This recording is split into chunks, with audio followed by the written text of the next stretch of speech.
All right, we're here with Coach Bastians. Congratulations on your 36th win. And most importantly, you picked up the regular season championship in the SECBL. How does that feel? Oh, it feels great.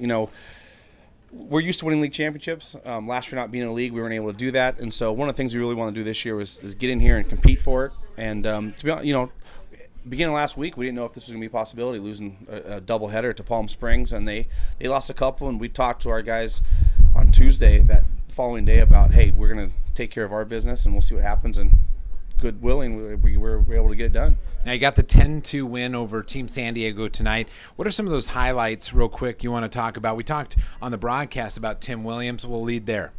Tim Williams did a good job getting him back and kind of getting a swing back. And today he got into one, hit a home run. Doesn't happen a whole lot with him, but when he does, he hits the ball out pretty far. And then he found a way to get 3 or 4 more hits. Typical Tim Williams. So you're getting this team ratcheted up. You have another win tomorrow, or hopefully you get another win tomorrow, your last SECBL game of the season. And then can you kind of clarify maybe some things down the stretch in the schedule in the next couple of days, or is that up in the air? We'll play Sunday, a doubleheader against the Grizzlies, supposedly. And then that'll be our last couple games we're going to play live. And then we'll spend the rest of the next week kind of working ourselves. We'll have a couple practices, maybe a couple scrimmages. We're going to see live pitching from ourselves, which I think is better pitching than mostly what we see elsewhere. And then a couple batting practice sessions, kind of clean some things up defensively, and then head out to Wichita probably Thursday. Now, the focus is on Wichita right now, obviously, and one of those things is generating some funds to make that trip the best for these athletes. How can somebody help the San Diego Force get to Wichita and financially be able to support these players? We're doing a fundraiser on SnapRaise, and the best way to go is to our Twitter account or to our Facebook page, and just click on a link, and you can donate as much money as you like. It's tax-free. You get a tax thing on that, and all that money goes to our trip, so it'd be a big help for us. Now, I'm going to put you on the spot here. You have 36 wins, as we mentioned, another piece of hardware possibly for the trophy case for the Force. Where does this team fit in those 8 years of existence? I'm not asking you to rank it. That could be for another topic, and we have another project we're working on it, but just knee-jerk reaction. Where is this team at? This team may be the most consistent we've had. I mean, we went through a stretch of winning 18 straight games. We've had teams with a lot of power and great hitting and pitching that got it done.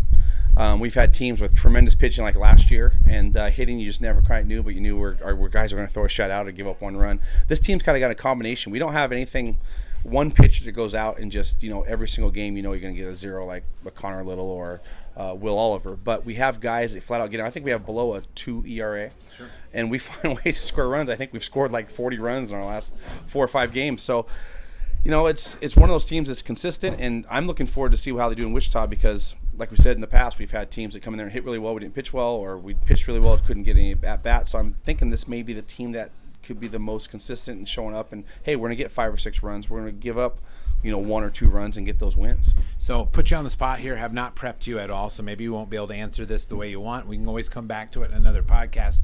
But is there 1 or 2 moments that jump out to you about this season, maybe one particular effort over another, maybe a pitcher, a fielder, something like that you say, yeah, that really personifies this season? I'm going to go way back to beginning of June and just talk about the first game in Palm Springs, because going in that game we were flirting with 500. We started off the season like 1-3. We didn't know what we had, and we went out there and we had a couple players come in early that week, and we put it on them that first game. Now the second game we didn't play as well as we wanted to, but when we left there, we got a team that can play, and then we just from there on that's when we won our 18-game win streak. So there's been some moments. We've come back and win a couple. I thought a couple of those games against the Riptide, just our pitching was dominant. We were able to get some runs. So you look back over and over again. Then of course every time I think of something, I think of Tim Leary hitting a 500-foot monster bash somewhere to win it. So, and then the other big one for us too was a few weeks ago when we had to play the extended game from Pomona and bring it here, and we had to win that game playing in the 10th inning. We won that real quick, and we came in and got a doubleheader out of it too, so that was good for us. Well, Coach, congratulations on another fantastic season. You got a little bit left to go, and hopefully we're still talking Force baseball in a couple weeks from now in that second championship week of Wichita. But I'll tell you what, best of luck tomorrow, and you can listen to that game live. We'll have the links up on our Facebook page, and once again, keep it right here on San Diego Force, the Force Report.